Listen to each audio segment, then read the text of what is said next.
Samajwadi party में फिर से कंफ्यूजन ही कंफ्यूजन चल रहा है। मुरादाबाद, रामपुर के बाद सुल्तानपुर और मेरठ में भी कंफ्यूजन है दोनों ही सीटों पर।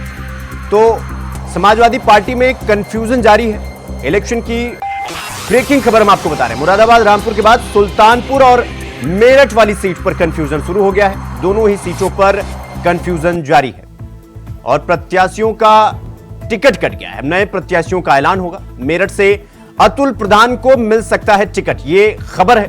पहले भानु प्रताप सिंह को टिकट मिला था।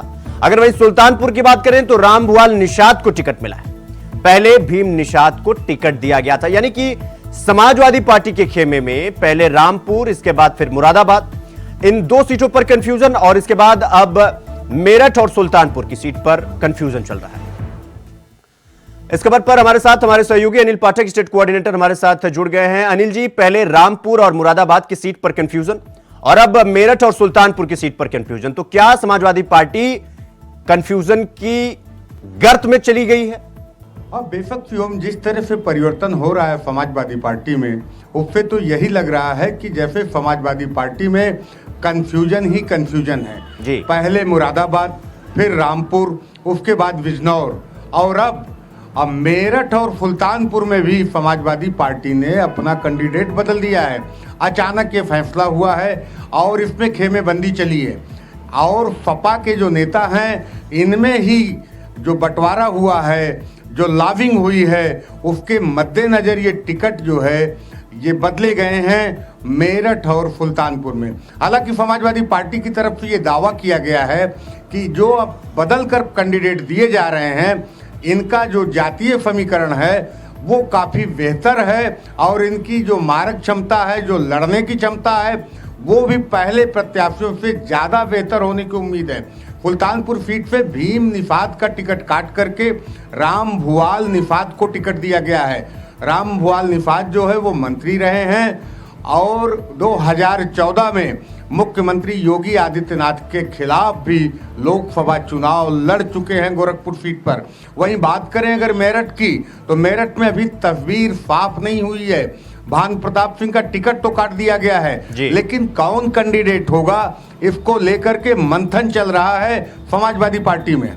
जी अनिल जी, सवाल यह है कि अगर तो समाजवादी पार्टी के सर्वेसर्वा अखिलेश यादव सभी सीटों पर प्रत्याशियों के नामों का ऐलान खुद करते हैं, तो सवाल यह उठता है कि अगर प्रत्याशियों के नामों का ऐलान समाजवादी पार्टी के मुखिया खुद करते हैं तो फिर पार्टी में प्रत्याशियों को बदलने की जरूरत क्या है?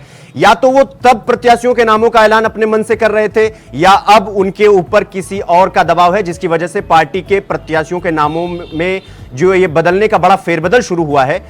ये क्या दर्शाता है? क्या समाजवादी पार्टी के मुखिया अखिलेश यादव खुद फैसला नहीं कर रहे हैं बाकी प्रत्याशियों की सीटों को लेकर? देखिए शिवम, जो कहा जाएगा, क्योंकि अपने निर्णय को बार बार बदलना इस बात का घोतक है कि ये कंफ्यूजन है। कहीं न कहीं अखिलेश यादव या पार्टी के नेताओं से ये चूक हुई है प्रत्याशियों के चयन को लेकर के, या फिर चूक की जा रही है टिकट काट करके। कहीं ना कहीं कोई ना कोई तो गड़बड़ी जरूर है। या तो पहले गलत निर्णय लिया गया था, या फिर अब गलत निर्णय लिया जा रहा है, जिससे समाजवादी पार्टी में खेमेबंदी भी बढ़ रही है। जैसा कि आपने कल मुरादाबाद में भी देखा होगा, जब सपा कैंडिडेट वहां पहुंची हैं रुचि वीरा, तो एसटी हसन के समर्थकों ने एकदम नारेबाजी की और कहा वापस जाओ, वापस जाओ। तो एक बड़ी अजीबोगरीब स्थिति जो है उत्पन्न हो रही है समाजवादी पार्टी में, जहां टिकट कट रहा है उनके समर्थक एकदम नाराज हैं, और वहीं जहां मिल रहा है तो समर्थक जो है वो जश्न मना रहे हैं। आपस में फिर फुटबॉल की स्थिति जो है वो समाजवादी पार्टी में नजर आ रही है। जी अनिल जी, आप हमारे साथ बने रहेगा, हम फिर आप तक रुक करेंगे।